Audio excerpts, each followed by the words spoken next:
कभी सोचा है कि डायनासोरस के राजा यानी टी-रेक्स के हाथ इतने छोटे क्यों होते थे? लंबे लंबे भी तो हो सकते थे। दरअसल एक थ्योरी के अकॉर्डिंग जब डायनासोरस यानी टी-रेक्स धरती पर करोड़ों साल पहले राज करते थे, तब वो अक्सर ग्रुप में खाना खाया करते थे, जिस कारण कहीं कोई गलती से एक दूसरे का हाथ न चबा जाए, इसीलिए डायनासोरस के हाथ छोटे होते थे। डायनासोरस के नहीं, टी-रेक्स के हाथ। टी-रेक्स अपने शिकार को हाथों से नहीं बल्कि अपने जबड़े से पकड़ता था, क्योंकि उसका जबड़ा ही इतना पावरफुल था कि उसे हाथों की जरूरत ही नहीं पड़ती थी। इसीलिए टी-रेक्स के हाथ धीरे धीरे एवोल्यूशन की वजह से छोटे हो जा रहे थे। क्या आप जानते हो इन सिग्मा स्टैचूज का सिर ही नहीं बल्कि पूरी बॉडी भी जमीन के अंदर है। दरअसल ईस्टर्न आइलैंड पे बने स्टैचू कई सौ सालों से वहीं पे खड़े हैं और इनकी बॉडी भी हुआ करती थी, लेकिन वक्त के साथ इरोजन चलते बॉडी जमीन के अंदर दफन हो गई, लेकिन उनका सिर ही वहाँ पे खड़ा था। उसके बाद आर्कियोलॉजिस्ट ने पूरी जमीन को खोदकर इनकी पूरी बॉडी दुनिया को दिखा दी। दोस्तों, ये मोई स्टैचूज वही स्टैचूज है जिनको आजकल सब लोग कमेंट्स में छापते हैं। खैर, उनको क्या पता सिग्मा और मोई स्टैचूज की फर्क क्या होती है। आप जानते हो इन कछुओं की जिंदगी बड़ी ही दुखदायक होती है, क्योंकि एक माँ कछुई समुद्र के किनारे अपने अंडे देकर उन्हें हमेशा के लिए दफन कर देती है, जिस कारण बेबी कछुए पैदा होने से पहले ही अनाथ हो जाते हैं। फिर जब वो अंडे से बाहर निकलते हैं तो बहुत सारे बेबीज रेत के अंदर ही फंस जाते हैं और दबकर मर जाते हैं, और जो बच जाते हैं वो समुद्र की तरफ जाने की कोशिश करते हैं, जहाँ बीच रास्ते में कुछ को केकड़े किडनैप कर लेते हैं, कुछ को कौवे खा जाते हैं और कुछ को तो सीगल ही खा जाते हैं। और जितने भी समुद्र की तरफ जाने लगते हैं उनका सामना तो पहले शार्क से हो जाता है, जिसकी वजह से 1000 में सिर्फ एक ही कछुआ बच जाता है, जिसे फिर इंसान पकड़ लेते हैं। आखिर ये मछली कितनी प्यासी है जो ये लगातार समुद्र का पानी पिए जा रही है।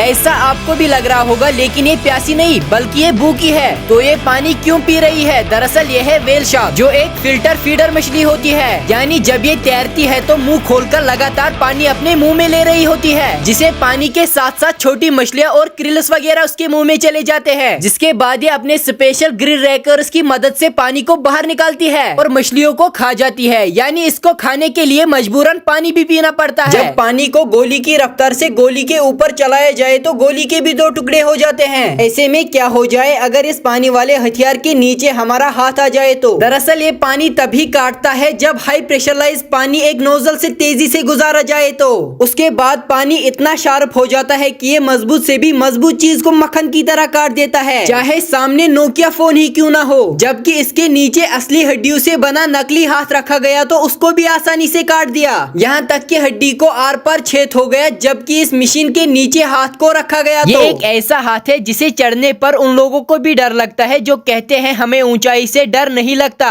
दरअसल हवा में झूलते इस हाथ को गौतम बुद्ध का हाथ कहते हैं, जो कि चाइना में बना है और इसके ऊपर कोई भी रेलिंग नहीं लगी हुई है, इसीलिए अगर आप यहाँ से कूदे तो सीधे गौतम बुद्ध के पास जाओगे। ऐसा गलती से सोचना भी मत, क्योंकि साइड से नेट लगी हुई है, लेकिन अगर वो भी टूट गई तो भैया कुछ नहीं, दुआओं में याद रखेंगे। टाइटेनोबोआ दुनिया पे राज करने वाला सबसे खतरनाक सांप था। ये इतना खतरनाक था कि पल भर में बड़े से बड़े जीव को निगल लेता था। इसकी लंबाई लगभग 50 फीट तक होती थी और इसका वजन करीब 1500 किलो तक होता था। ये सांप इतना बड़ा और विशाल होता था कि ये पल भर में बड़े से बड़े मगरमच्छ को निगल लेता था। कहा जाता है कि टाइटेनोबोआ आज भी अमेज़न रेन फॉरेस्ट जंगलों में पाया जाता है। अगर आप भी टाइटेनोबोआ के बारे में कुछ जानते हो तो कमेंट में जरूर बताना।